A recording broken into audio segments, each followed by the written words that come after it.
Hello friends, welcome T class online academy. டிஎன்பிசியோட current affairs இன்னைக்குள்ள questions பார்ப்போம். So first question, the biannual global pulses conference named the pulses conclave 2020 is to be held in which state? The pulses conclave 2020 என்ற பெயரில் இருவருட உலகளாவிய பருப்பு மாநாடு எந்த மாநிலத்தில் நடைபெற உள்ளது அப்படின்னு கேட்குறாங்க. ஸோ எந்த மாநிலத்தில் இது நடைபெற உள்ளது அப்படின்னு பார்த்தீங்கன்னா மகாராஷ்டிராவில் தான் நடைபெறுது. இது என்ன இந்த மாநாடோட முக்கியத்துவம் அப்படின்னு பார்த்தீங்கன்னா பல்சஸ் உங்களுக்கே தெரியும், பருப்பு வகைகள். ஸோ இந்த இது வந்து ரொம்ப முக்கியம். ஏன்னா இதில் வந்து நிறைய வந்து ப்ரோட்டீன்ஸு அதேமாதிரி பார்த்தீங்கன்னா மினரல்ஸ்லாம் இருக்கும். ஸோ இதை வந்து நம்ம எப்படி வந்து சஸ்டைனபிளாக வந்து யூஸ் பண்ணுறது அப்படிங்கிறதுக்காக இந்த மாநாட்டை நடத்தியிருக்காங்க. யார் நடத்தியிருக்காங்க அப்படின்னு பார்த்தீங்கன்னா grains industry and trade, Indian pulses and grains association. So இவங்க தான் வந்து நடத்தியிருக்காங்க. ஸோ இதில் வந்து அவங்க என்னென்னு பார்த்தீங்கன்னா உலகத்தில் நிறைய எக்ஸ்பர்ட்ஸ் வந்து கூப்பிட்ருக்காங்க, பார்ட்டிசிபென்ட்ஸ் வந்திருக்காங்க. இவங்க வந்து இந்த பல்சஸ் கான்க்ளேவில் வந்து எப்படியெல்லாம் வந்து நம்ம வந்து பல்சஸ் வந்து பிஸ்னஸ் ஆப்பர்ச்சுனிட்டிஸ் எக்ஸ்ப்ளோர் பண்ணணும், அதேமாதிரி பல்ஸ் ப்ரொடியூசிங் நேஷனில் எப்படி வந்து ஊக்குவிக்கிறது அப்படிங்கிற பற்றி டிஸ்கஸ் பண்ணியிருக்காங்க. ஸோ எங்கே நடந்திருக்கு அப்படின்னு முக்கியம், எங்கேன்னு பார்த்தீங்கன்னா Pune, Maharashtra. Next, which city plays the host to the annual World Future Energy Summit of the year 2020? 2020 ஆண்டு வருடாந்திர உலக எதிர்கால எரிசக்தி உச்சி மாநாட்டுக்கு எந்த நகரம் தேர்வு செய்யப்பட்டுள்ளது? ஸோ இது எங்கே நடக்குது அப்படின்னு பார்த்தீங்கன்னா அபுதாபியில் தான் நடக்குது. ஸோ இந்த இது வந்து என்னென்னு பார்த்தீங்கன்னா ஃப்யூச்சரில் வந்து நம்ம இப்படியெல்லாம் எனர்ஜி இப்போ நம்ம யூஸ் பண்ணிகிட்டு இருக்கிறது எல்லாமே பார்த்தீங்கன்னா வந்து கன்வென்ஷனல் எனர்ஜின்னு சொல்லுவாங்க. கோல், அதுக்கப்புறம் பார்த்தீங்கன்னா பெட்ரோல், ஃபாசில் ஃபியூல்ஸ் எல்லாம் சொல்லுவாங்க. ஃப்யூச்சரில் நம்ம பார்த்தீங்கன்னா ரினியூபிள் எனர்ஜிக்கு மாற போகிறோம். அப்படி இருக்கும்போது இந்த ஃப்யூச்சர் எனர்ஜி எப்படி இருக்கும் அப்படிங்கிறத இந்த சம்மிட்டோட மெயினான objective. World future energy summit அபுதாபியில் நடந்திருக்கு. ஸோ இதனால் லார்ஜஸ்ட் ஃப்யூச்சர் எனர்ஜி, அதாவது என்ன பார்த்தீங்கன்னா இந்த சம்மிட்டில் எப்படி வந்து மிடில் ஈஸ்ட்னா உங்களுக்கு தெரியும், சவுதி, அப்புறம் பார்த்தீங்கன்னா இந்த கண்ட்ரிஸ்லாம் வந்து மிடில் ஈஸ்ட்னு சொல்லுவாங்க. ஸோ இந்த கண்ட்ரிஸில் வந்து அதிகமான ஃபாசில் ஃபியூல் இருக்குது. இவங்க எப்படி வந்து வேர்ல்டில் நெக்ஸ்ட்டு தேவையான energy, for example renewable energy பார்த்தீங்கன்னா சோலார் எனர்ஜி, இதெல்லாம் எப்படி வந்து எடுத்துகிட்டு போக போகிறாங்க அப்படிங்கிறத இதோட மெயினான அப்ஜெக்டிவ். தீம் பார்த்தீங்கன்னா rethinking global consumption, production and investment. Next question, Union Minister Smriti Irani recently launched a welfare scheme named Yashvani from Yoga. What does the scheme aim at? மத்திய அமைச்சர் ஸ்மிருதி இரானி சமீபத்தில் கோவாவிலிருந்து யாஷவனி என்ற நலத்திட்டத்தை தொடங்கினார். இந்த திட்டத்தின் நோக்கம் என்ன அப்படின்னு கேட்குறாங்க. ஸோ இந்த திட்டத்தோட மெயினான அப்ஜெக்டிவ் என்னென்னு பார்த்தீங்கன்னா assistant to woman self help group. So வந்து சுய உதவிக்குழுன்னு சொல்லுவாங்க, மகளிர் சுய உதவிக்குழுக்கு அசிஸ்டன்ட், அதாவது லோன் கொடுக்குறத இந்த யாஷவினி அப்படிங்கிற இந்த ப்ரோக்ராம் வந்து எங்கே லான்ச் பண்ணியிருந்தாங்க, கோவாவில் லான்ச் பண்ணியிருந்தாங்க. இந்த ப்ரோக்ராம் மூலிமா என்னென்னா சுய உதவிக்குழுக்களுக்கு வந்து 5 லட்ச ரூபா வரை கிடைக்கும். இவங்க இதை வந்து 5 இயர்ஸில் வந்து திருப்பி கொடுக்கலாம். அதேமாதிரி பார்த்தீங்கன்னா செகண்ட் இயர்லேருந்து கொடுத்தா போதும். ஸோ இதான் வந்து இந்த அப்ஜெக்டிவ். இது மூலிமா வந்து விமென்ஸை வந்து எம்பவர் பண்ண முடியும் அப்படின்னு நம்புகிறாங்க. அதேமாதிரி இதுக்கு பேரலாக பார்த்தீங்கன்னா ஸ்வஸ்திய சாக்கி ப்ராஜெக்ட். இந்த ப்ராஜெக்ட் வந்து பார்த்திங்கன்னா வந்து மொபைல் டயக்னோசிஸ் சென்டர் இது கோவாவில் வந்து ஆரம்பிச்சிருக்காங்க. அதாவது வீடு வீடாக போய் அவங்களுக்கு ஏதாவது பிரச்சனை இருக்கா அப்படிங்கிறத, அந்த பிரெஸ்ட் கேன்சர் இந்த மாதிரி இருக்கா அப்படிங்கிறத டயக்னோஸ் பண்ணுவாங்க. Next, which state has recently started an awareness campaign for farmers to protect their sugarcane from locust? விவசாயிகள் தங்கள் கரும்பு பயிரை வெட்டுக்கிளி படையெடுப்பிலிருந்து பாதுகாக்க விழிப்புணர்வு பிரச்சாரத்தை எந்த மாநிலம் சமீபத்தில் தொடங்கியது? ஸோ இதில் என்னென்னு பார்த்தீங்கன்னா நம்ம பார்க்குறது என்ன, இது வந்து ஜனவரி ரிலேட்டட் கரண்ட் அஃபேர்ஸ்.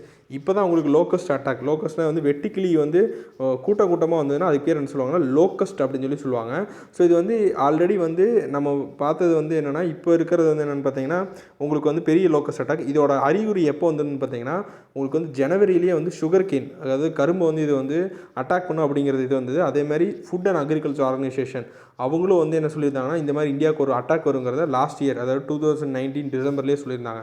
ஸோ இதை கணிச்சு தான் வந்து பார்த்திங்கன்னா குஜராத் அண்ட் ராஜஸ்தான் இது வரும்னு சொல்லியிருந்தாங்க. ராஜஸ்தான் குஜராத் அண்ட் ராஜஸ்தான் சொன்னாங்க. இதை ப்ரிடிக்ட் பண்ணி என்னென்னு பண்ணால் உத்தரப்பிரதேஷ் கவர்மெண்ட் வந்து இந்த மாதிரி அட்டாக் வரும் அப்படிங்கிறத வந்து தெரிஞ்சு அவங்கள மக்கள், ஏன்னா உத்தரப்பிரதேஷ் தான் largest sugar cane producing country இந்தியாவில். ஸோ அவங்க வந்து அவங்களோட விவசாயிகளை வந்து இதை வந்து ப்ரொடெக்ட் பண்ணுறதுக்காக ஸ்டேட்டோட கேன் டெவலப்மெண்ட் டிபார்ட்மெண்ட் வந்து விவசாயிகளுக்கு வந்து இது வந்து ஒரு அவேர்னஸ் கேம்பெயின் நடத்தியிருந்தாங்க. இது என்னென்னு பார்த்தீங்கன்னா 2000 டிசம்பர்லேயே வந்து இது வந்துருந்தது. அப்போயே பார்த்தீங்கன்னா கிட்டத்தட்ட 2500 ஏக்கர்ஸ் வந்து crop land Gujarat and Rajasthan வந்து இது வந்து சேதப்படுத்தியிருந்தது. இப்போவும் வந்து பார்த்தீங்கன்னா இது வந்து பஞ்சாப் வந்து அதிகமாக வந்து இந்த லோக்கஸ்ட் அட்டாக் வந்து நாசம் பண்ணிகிட்ருக்கு. Next, who participated in the interaction program with the students named Pariksha pay Charcha scheduled for the year 2020? 2020 ஆண்டிற்கு திட்டமிடப்பட்ட பரீக்ஷா பே சர்ச்சா என்ற மாணவர்களுடன் தொடர்பு நிகழ்ச்சியில் யார் பங்கேற்றார்? ஸோ யார் பங்கேற்றார் அப்படின்னு பார்த்தீங்கன்னா Indian prime minister Narendra Modi வந்து பங்கேற்றிருந்தார். ஸோ இந்த ப்ரோக்ராம் எதுக்காக லான்ச் பண்ணியிருந்தான்னு பார்த்தீங்கன்னா, மாணவர்களுக்கும் மத்தியில் இருக்க அந்த எஜுகேஷன், அதாவது எக்ஸாம் ஃபியர். ஸோ பார்த்தீங்கன்னா ஜனவரியில் நடந்திருக்கு. அவங்க மார்ச் மாதம் எக்ஸாம் எடுக்க வேண்டியது. ஆனால் கோவிட்னால எடுத்துக்கல எக்ஸாம்ஸு. ஆனால் அதுக்கு முன்னாடியே அவங்க பிளான் பண்ணி இது பண்ணியிருந்தாங்க. ஸோ இந்த ப்ராஜெக்ட்டில் என்னென்னு பார்த்தீங்கன்னா எக்ஸாம் ஃபியர்ஸை எப்படி ஓவர் கம் பண்ணுறது அப்படிங்கிறதா இந்த பரீட்சா பே சர்ச்சா அப்படிங்கிற இந்த ப்ரோக்ராமோட ஈவெண்ட். இதில் நரேந்திர மோடி பார்ட்டிசிபேட் பண்ணியிருந்தார். இதில் என்ன முக்கியமான விஷயம் தெரிஞ்சுக்கணும் பார்த்தீங்கன்னா, எக்ஸாம் வாரியர்ஸ் அப்படிங்கிற ஒரு புக்கையும் நரேந்திர மோடி எழுதியிருந்தார். எதுக்காக அப்படின்னு பார்த்தீங்கன்னா மக்கள் இது தெரிஞ்சுக்கணும், அதாவது ஸ்டூடெண்ட்ஸ் எக்ஸாம்ஸ் எப்படி ஃபியர் இல்லாமல் எடுத்துக்கணும் அப்படிங்காக அவர் எழுதின புக்கு தான் exam warrior. Next, what is shopper which was sometimes seen in the news recently? சமீப செய்திகளில் சில நேரங்களில் காணப்படும் ஷாப்பர் என்றால் என்ன அப்படின்னு கேட்குறாங்க. ஸோ இது ஷாப்பர்னால் என்னென்னு பார்த்தீங்கன்னா, ரீசெண்டாக என்னென்னு பார்த்தீங்கன்னா, இது ஒரு மால்வேர்னு ஒரு சாஃப்ட்வேர். இது நம்ம இதில் இன்ஸ்டால் ஆயிருச்சுன்னா அது நம்ம டேட்டாஸ்லாம் எடுத்துக்கும். இதுதான் மால்வேர்னு சொல்லுவாங்க. இதுக்கு பேர் வச்சுருக்காங்கன்னா ஷாப்பர் அப்படின்னு பேர் வச்சுருக்காங்க. இது எதுக்காக இப்படி பேர் வச்சுருக்காங்க அப்படின்னு பார்த்தீங்கன்னா, இந்த சாஃப்ட்வேர் என்ன பண்ணுன்னு பார்த்தீங்கன்னா, உங்கள் மொபைல் ஃபோனில் இன்ஸ்டால் ஆனதுக்கப்புறம் நிறைய ஆப்ஸை அது இன்ஸ்டால் பண்ணும். ஸோ எப்படி பார்த்தீங்கன்னா அப்டேட், அதாவது கான்ஃபிகரேஷன் அப்படிங்கிற பேரில் தான் இது டவுன்லோட் ஆகும். ஆனதுக்கப்புறம் என்னென்னா, உங்களோட சோஷியல் மீடியாவில் நீங்கள் e-commerce applications, for example Alibaba இந்த மாதிரி இ-காமர்ஸ் ஆப்ஸ்லாம் என்ன பண்ணால் அதுவே ரேட்டிங் கொடுக்கும், அதுவே ஃபீட்பேக் கொடுக்கும். அதேமாதிரி அதை அட்வர்டைஸ்மெண்ட்ஸ் எல்லாம் உங்களுக்கு ஆட்டோமேட்டிக்காக வர ஆரம்பிக்கும். ஸோ இதான் இதில் அதிகமாக யார் அஃபெக்ட் ஆயிருக்காங்கன்னா ரஷ்யா அஃபெக்ட் ஆயிருக்காங்க. அதுக்கப்புறம் பார்த்தீங்கன்னா இந்தியன்ஸ் அதிகமாக அஃபெக்ட் ஆயிருக்காங்க. So next, which Indian monument has found place in the Shanghai Cooperation Organization's 8 Wonders of SCO list? Shanghai ஒத்துழைப்பு அமைப்பின் 8 SCO அதிசயங்களில் எந்த இந்திய நினைவுச்சின்னம் இடம்பெற்றுள்ளது? ஸோ SCOனா உங்களுக்கே தெரியும், ஷாங்காய் கோஆப்ரேஷன் ஆர்கனைசேஷன். இது இன்டர்நேஷ்னல் இன்டர் கவர்மெண்டல் ஆர்கனைசேஷன். இதில் இந்தியா மெம்பராக இருக்காங்க. So India member. இதோட ஹெட் குவார்ட்டர் எங்கன்னு பார்த்தீங்கன்னா பெய்ஜிங்கில் இருக்குது. ஸோ இதில் பார்த்தீங்கன்னா இந்த 8 மெம்பர்ஸ் மொத்தமாகவே இந்த ஷாங்காய் கோஆப்ரேஷன் ஆர்கனைசேஷன் 8 மெம்பர்ஸ் இருக்காங்க. 8 மெம்பர்ஸில் ஒரு அவங்க நாட்டில் இருக்க ஒரு முக்கியமான சின்னங்களை எடுத்து 8 ஒண்டர்ஸ் ஆஃப் SCO லிஸ்ட் அப்படின்னு ரெடி பண்ணியிருக்காங்க. அதில் பார்த்தீங்கன்னா இந்தியாவிலேருந்து ப்ரொப்போஸ் பண்ணது என்னென்னு பார்த்தீங்கன்னா, சர்தார் வல்லபாய் பட்டேலோட ஸ்டாச்சு ஆஃப் யூனிட்டி அப்படிங்கிற இந்த ஸ்டாச்சு ஆஃப் யூனிட்டி தான் இந்தியாவிலேருந்து ஒண்டர்ஸ் அப்படின்னு சொல்லி தேர்ந்தெடுத்து லிஸ்ட் பண்ணியிருக்காங்க.